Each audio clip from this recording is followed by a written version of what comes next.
lebih baik ya. Jumpa lagi di Tips Dokter 24, Sobat Sehat Kita-Kita. Subscribe channel kita sekarang ya.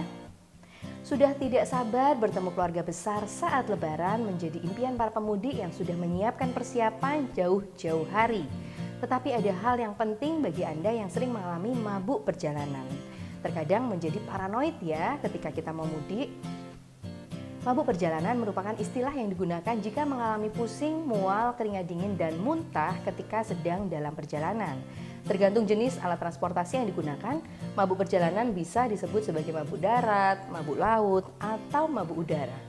Mabuk perjalanan bisa dialami ketika salah satu bagian dari sistem keseimbangan atau saraf sensorik, mata, dan telinga bagian dalam merasa bahwa tubuh kita bergerak tetapi bagian lainnya tidak.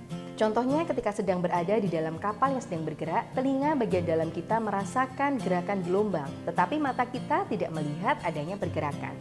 Jika pusing dan mual yang dialami masih tergolong ringan, obat mabuk perjalanan kemungkinan tidak akan dibutuhkan.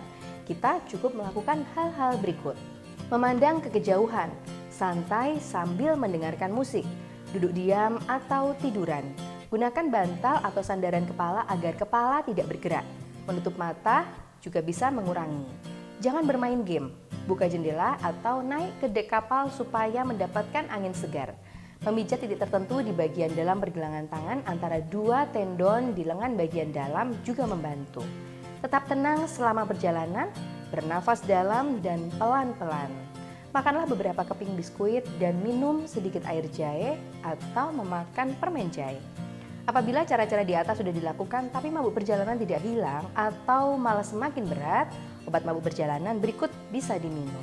Hyosin atau skopolamin, antidopaminergik, dan obat-obatan misalnya efedrin, alprazolam jika sangat perlu dan harus dengan konsultasi dengan dokter.